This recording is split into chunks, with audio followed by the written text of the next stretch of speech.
Previdência em Foco. Tudo sobre direito previdenciário e trabalhista. Com a doutora Juliane Penteado. Você por dentro dos seus direitos e deveres.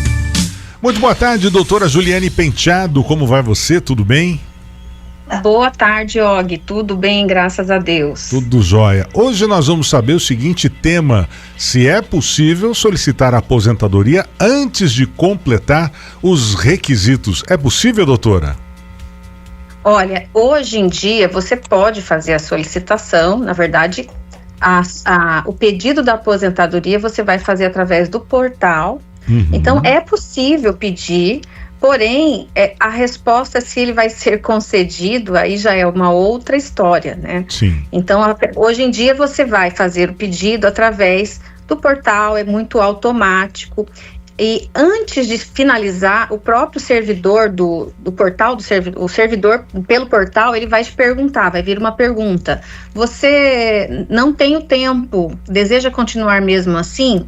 Então isso já é o indicador de que está algo não adequado ali pelo seu sistema. Porque muitas vezes essas pessoas acham assim: eu já tenho esse tempo, tá aqui no meu CNIS, eu tenho na carteira de trabalho, já deu pelo simulador, porém na base de dados do INSS vai constar lá alguma irregularidade. Então o próprio sistema ele vai te acionar, dizer: você quer continuar? Você pode continuar, mas dependendo da maneira que você faz o procedimento, se você não informar que existem essas irregularidades e que elas precisam ser sanadas com a documentação que você vai anexar, o benefício vai ser concedido, indeferido, melhor dizendo. Isso às vezes vai acontecer quase que automático, tá? Porque com a robotização, né, que o sistema hoje tem, ele às vezes vai trazer dentro de minutos já o indeferimento. Sim. E isso traz uma frustração para essas pessoas, né, para o segurado, porque ele pensa assim: mas como? Eu já tentei várias vezes. Eu vejo algumas pessoas que nos procuram: eu já entrei com 3 vezes o pedido e sempre dá indeferido. E é preciso atentar-se muito a isso, Og, para que não fique fazendo pedidos assim, porque isso gera, caso você precise discutir isso judicialmente também, gera uma falha também sua, que você não apresentou alguma documentação. Então, caso você precise discutir judicialmente alguma coisa, caso precise argumentar que aquele indeferimento não foi adequado, para o judiciário ele vai entender também que você não apresentou a documentação correta. Então, esses efeitos financeiros, né, esses atrasados, eles podem não serem gerados nesse caso.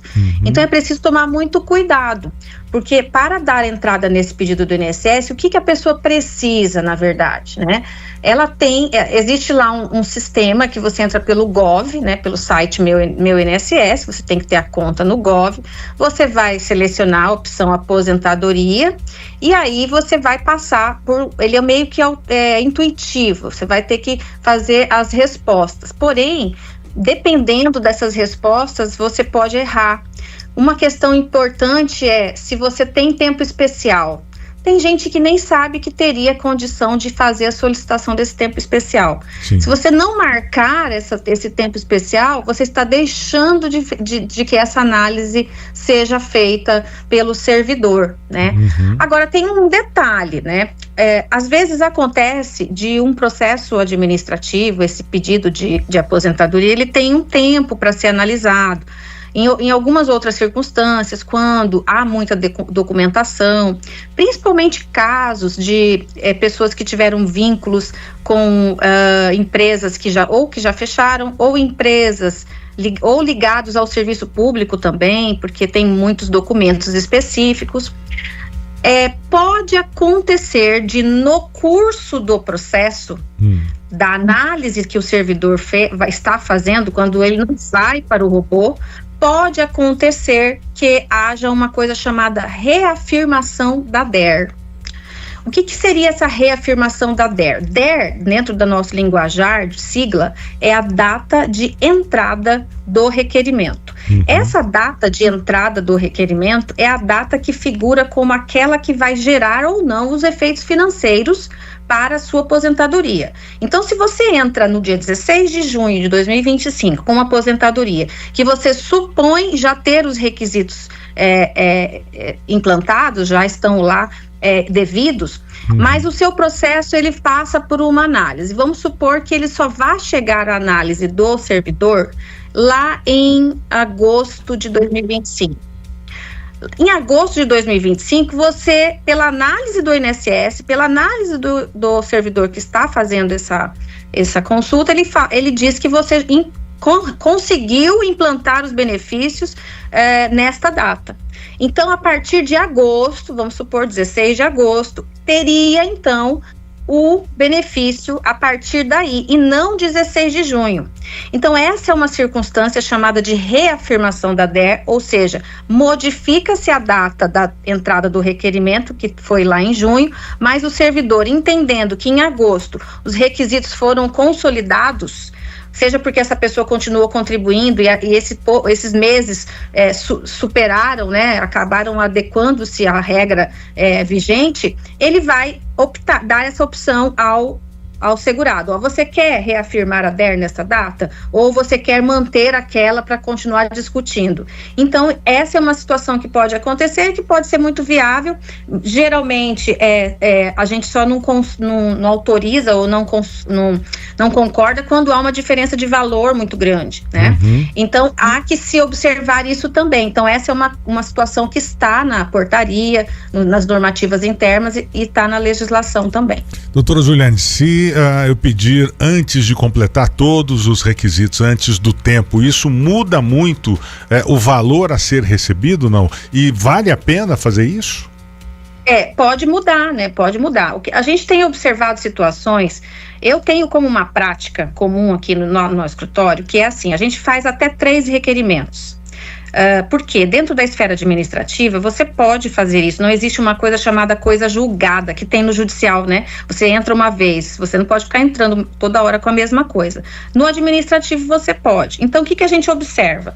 Entrei a primeira vez, não consegui, entrei a segunda, aí eu consigo na segunda, só que eu consigo com um valor que não é aquele que eu projetei lá na primeira análise. E eu verifico que se eu continuar recorrendo ou entrar com uma revisão posterior, esse valor pode ser aumentado e chegar aonde eu quero. Então, esse é o momento que a gente analisa junto ao cliente. Olha, a gente tem essa situação. Nós conseguimos aqui, o INSS entendeu que você tem direito a isso. Nós entendemos que esse valor pode ser aumentado. Então, a gente tem essa e essa estratégia. Se você sacar agora, você vai estar aceitando esse valor que o INSS está te submetendo. A partir daí, nós temos ou a opção de fazer a revisão administrativa ou judicial. Agora, em caso de recurso, pode acontecer outra situação, que recurso e revisão são diferentes. Eu entro com o primeiro requerimento em junho. E foi concedido o valor de um salário mínimo. Aí, em julho, eu entro com um requerimento, logo em seguida, um requerimento que eu recorri, porque eu não aceito aquele salário mínimo e continuo mantendo o recurso até as instâncias superiores do administrativo.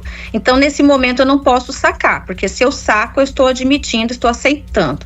Então, existem essas duas possibilidades que a gente coloca de acordo com a estratégia que foi estabelecida, né? E também de acordo com a necessidade do cliente, da ânsia que ele está, às vezes, pelo seu benefício naquele momento. Então, há toda uma análise que tem que ser feita antecipadamente, com certeza. Quer dizer, em resumo, tem que haver uma necessidade muito grande, senão não vale a pena, então, né? Por toda a documentação que tem que ser apresentada e tal. Isso, às vezes existem situações, eu gosto sempre de contar um caso, que eu tive um senhor que me procurou há um tempo atrás já, ele era porteiro de condomínios, então ele queria muito aposentar porque o horário de trabalho dele já estava afetando muito a sua vida pessoal, ele já estava sem dormir, porque ele ficava à noite e de dia ele não conseguia repor, enfim, ele já estava numa idade, ele tinha conseguido chegar a uma regra específica. Sim. E eu disse para ele, olha, se o senhor esperar mais 3 anos, o senhor está com 50 e poucos anos, dá para o senhor melhorar e chegaria a mais de R$1.000 o aumento, né, na renda dele. Se o senhor esperar, é melhor, porque o senhor continua trabalhando e tal. Ele falou assim, eu vou pensar. Aí ele foi para casa, voltou e falou, não, doutor, eu quero entrar assim mesmo, porque eu realmente estou cansado. Eu preciso parar e rever minha vida, fazer um outro trabalho e tal. Dificilmente eu vou conseguir assim, então eu decidi optar por este caminho. Então é algo que a gente tem que fazer muito bem pensado, de acordo com o desejo do cliente, com a expectativa que ele tem de futuro, com o mercado de trabalho que ele tem disponível, com projetos de vida, né? Porque tem que lembrar que essa aposentadoria, ela é o investimento da vida da pessoa. E uma vez ela a sacada e admitida, não se muda mais aquele requisito. Você pode mudar com base em revisão, como a gente já falou várias vezes aqui, sim, mas desde que haja condições para isso, e nem sempre isso é possível, né? Então é importante fazer essa análise sempre antes. Tá ótimo. Bom, é sempre bom contratar ou pelo menos consultar um profissional da área, como a doutora Juliane, por exemplo, né, que pode trazer mais respostas objetivas sobre o que fazer nessas horas. Doutora Juliane está no @JulianePenteadoPrev, né, doutora? Isso, estamos lá dando muito conteúdo e informação para todas as pessoas, sejam para os colegas profissionais como para os cidadãos também. Tá joia, doutora Juliane, muito obrigado, boa semana para você, até a próxima segunda. Boa semana a todos e todas, até a próxima segunda. Previdência em Foco. Tudo sobre direito previdenciário e trabalhista. Com a doutora Juliane Penteado. Você por dentro dos seus direitos e deveres.